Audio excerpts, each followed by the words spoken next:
हर हर महादेव दोस्तों, कैसे हैं आप सब लोग। आई होप आप सब ठीक होंगे। So welcome back to my another vlog. सबसे पहले मैं बड़ों को मेरा प्रणाम और नमस्कार पैलक, छोटों को ढेर सारा प्यार।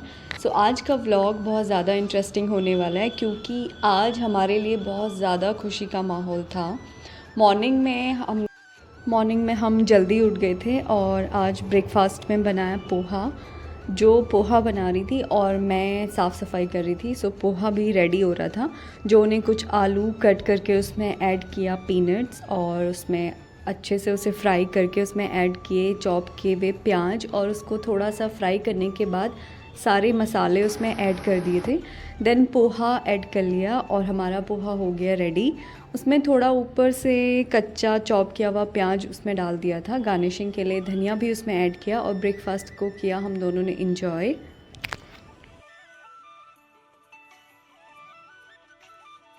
ब्रेकफास्ट बने तक मैं नहा गई थी और साथ में मैंने पूजा भी कर ली थी।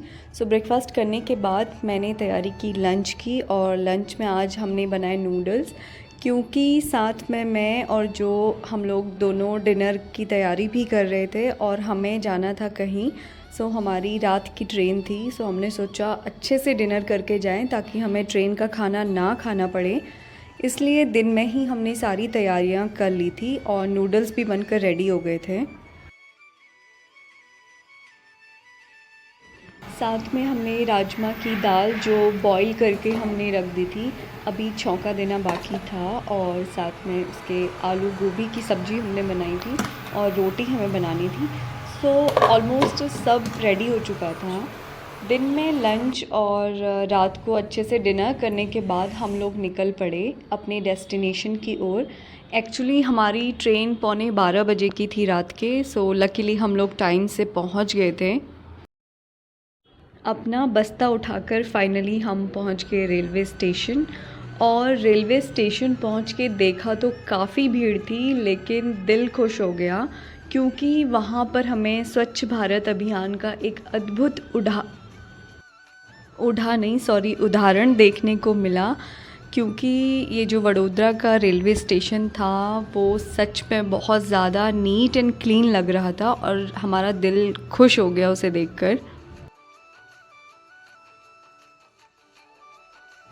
हम लोग थोड़ा जल्दी पहुंच गए थे, सो हमें वेट करना पड़ा, और इसके साथ ही साथ हमारा बैड लक ये रहा कि ट्रेन 15 मिनट्स लेट हो गई थी, तो हमें थोड़ा और ज़्यादा वेट करना पड़ा। लेकिन फाइनली ट्रेन आ गई थी और हम लोग भी निकल पड़े। जो और मैं निकल पड़े अपने सफ़र की ओर, और हमारी ट्रेन की जो जर्नी थी वो काफ़ी अच्छी और कन्वीनियंस रही, और मॉर्निंग के 5 बजे तक हम लोग उज्जैन पहुंच गए थे। जी हाँ, हम जा रहे थे उज्जैन महाकाल दर्शन के लिए, और सच में मन काफ़ी हर्षित हो उठा था क्योंकि हम अपने महादेव से मिलने जा रहे थे। और साथ ही साथ एक और खुशी की बात थी जो मैं आपको आगे चलकर बताऊंगी। हम लोग जल्दी से रेडी हो गए दर्शन के लिए, और मॉर्निंग में 7 बजे तक हम लोग पहुंच गए थे, निकल गए थे महाकाल जी के दर्शन करने के लिए। वहाँ पर काफ़ी भीड़ थी, और इवन रास्ते में भी ढोल दमाऊ, घंटियाँ और महाकाल जी के नारे की गूंज हमें सुनाई दे रही थी, और इसे सुन के बहुत ही ज़्यादा शांति मन को मिल रही थी। और फिर हमने मंदिर के सामने खड़े वो शख्स दिखे जो माथे पर चंदन का लेप लगाकर महाकाल का नाम लिखते हैं, तो हम दोनों बहनों ने भी अपने महाकाल जी के नाम का लेप अपने माथे पर लगवा लिया और आगे बढ़ गए।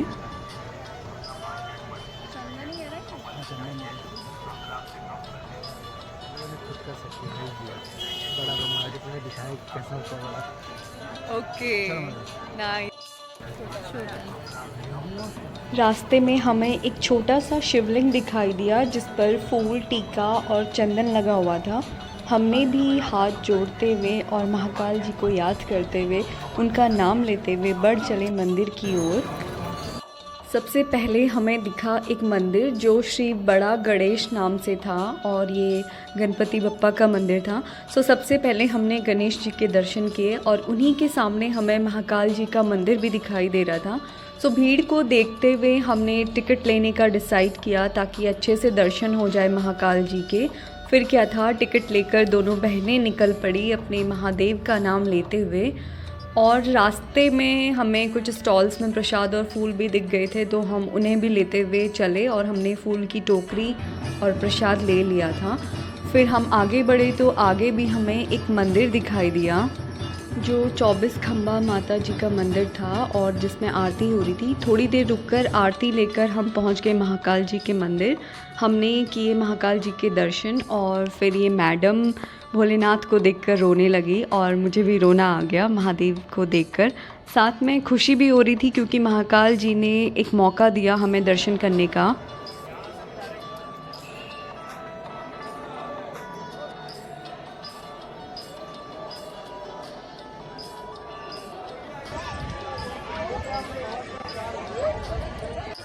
और फिर चल दिए वापस अच्छे से दर्शन करने के बाद। जो अभी भी रो रही थी उसके आंसू नहीं रुक रहे थे। ये सच्ची भक्त है महादेव की। और अंदर अच्छे से दर्शन करने के बाद हम आ गए बाहर मंदिर परिसर में और फिर कुछ देर हम मंदिर परिसर में घूमे। साथ ही साथ हमें गिलहरी भी खेलती हुई दिखाई दे गई। और आगे चलकर हमें गणेश जी के भी दर्शन हुए दोबारा। और मंदिर परिसर में काफ़ी मूर्तियाँ बनी हुई थी, जैसे गणपति बप्पा की और भी सभी भगवान जी की मूर्तियाँ बनी हुई थी, लगी हुई थी, जिसमें समुद्र मंथन की और शिव पार्वती बारात की और सभी देवी देवताओं और माताओं की अद्भुत मूर्तियाँ बनी हुई थी।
कुछ देर हम घूमे और फिर आगे बढ़ गए। साथ में आज महाकाल रथ यात्रा भी निकलने वाली थी जिसका अनाउंसमेंट चल रहा था।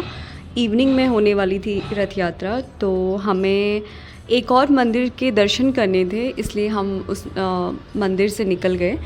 और आगे चल के हमने देखा काफ़ी भीड़ थी और जाना काफ़ी ज़्यादा मुश्किल हो रहा था, लेकिन हमें दूसरे मंदिर के दर्शन करने थे क्योंकि ऐसा कहा जाता है कि अगर उनके दर्शन नहीं किए तो उज्जैन महाकाल के दर्शन अधूरे माने जाते हैं। सो हर हर महादेव। मैं अपने व्लॉग को करती हूँ एंड। मिलते हैं कल नेक्स्ट व्लॉग में। Stay tune. Bye bye.